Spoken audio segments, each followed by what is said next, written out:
Sa-Nakht may be the oldest known case of acromegaly, a condition causing excessive growth.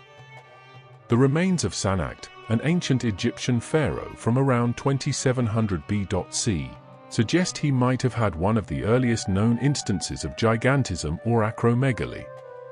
A recent study discussed in an article titled "Ancient Egyptian Pharaoh May Be the First Known Giant" revealed that Sa-Nakht, a 3rd dynasty pharaoh, may be the first known giant ruler of ancient Egypt. Discovered in Wadi Maghareh in the Sinai Peninsula, he was 5 inches taller than Ramses II and 8 inches taller than the average man of his time. Despite being only 6 feet 1.5 inches tall, this caused a media sensation. It's worth noting that some families today also have members taller than 6 feet 2 inches and may be called giants. The Middle East has legends of giant humans, including references in the Bible. Giant tribes are mentioned in the Bible lands, Africa, and the Middle East.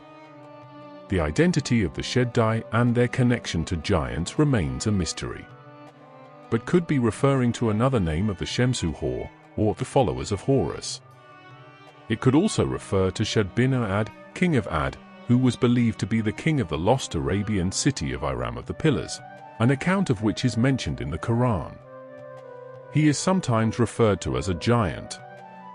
The Akbar al-Zam, or the Book of Wonders, claims that the people of Ad, including Shaddad, were giants who built monuments. The text mentions other giants involved in constructing pyramids in Dasha and Dendera during the reign of Pharaoh Sneferu. Myths about giants exist in various cultures, but gigantism is a real medical condition caused by excessive growth hormone production. Ongoing research into mummies, including a skeleton found in Egypt in 1901, suggests Sa-Nakht, with a height of up to 6 feet 1.6 inches, may be the oldest known case of gigantism.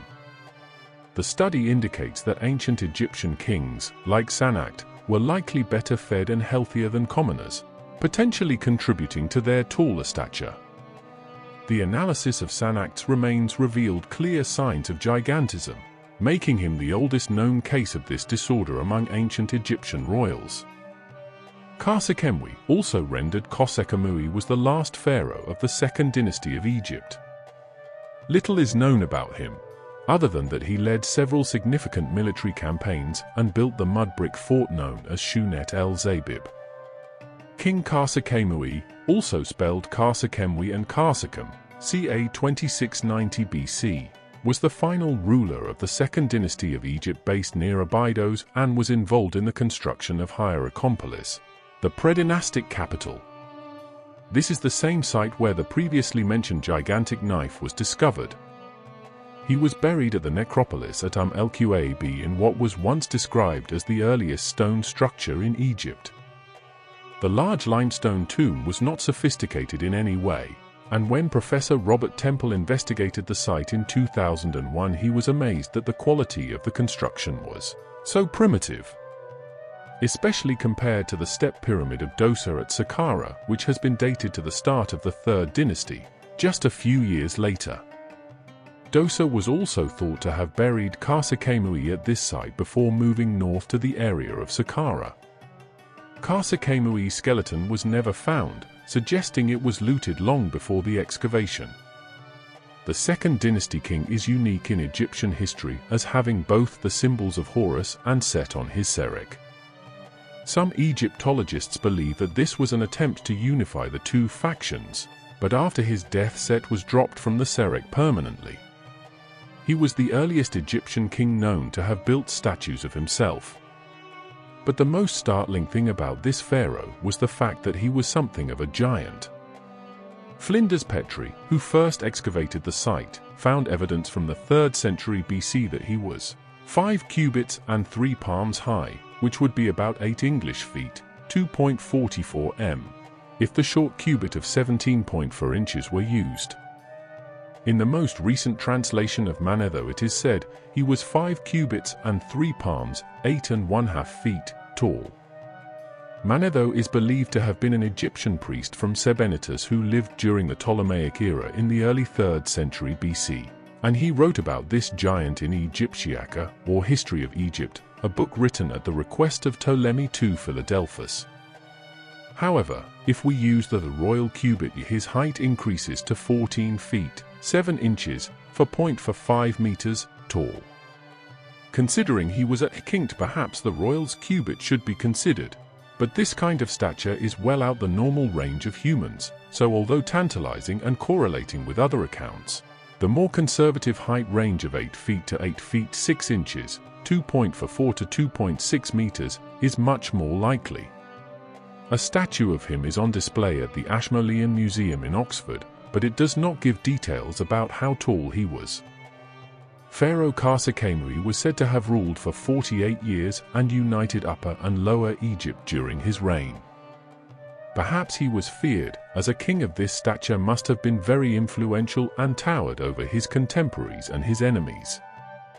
It is also important to note that the earliest inscriptional evidence of an Egyptian king at the Lebanese site of Byblos belonged to the reign of Sa-Nakht. Being very close to Abydos and the earlier sunken temple called the Osirian, can we consider he was involved in its superior construction? This would certainly explain how such massive blocks could have been moved into place, but the primitive stonework of his reign is inconsistent with this. Interestingly, the famous Abydos king list is carved on the Seti El temple at Abydos, and depictions from the 19th dynasty shows a larger than life Seti represented as about 8 feet, 2.44 meters, tall.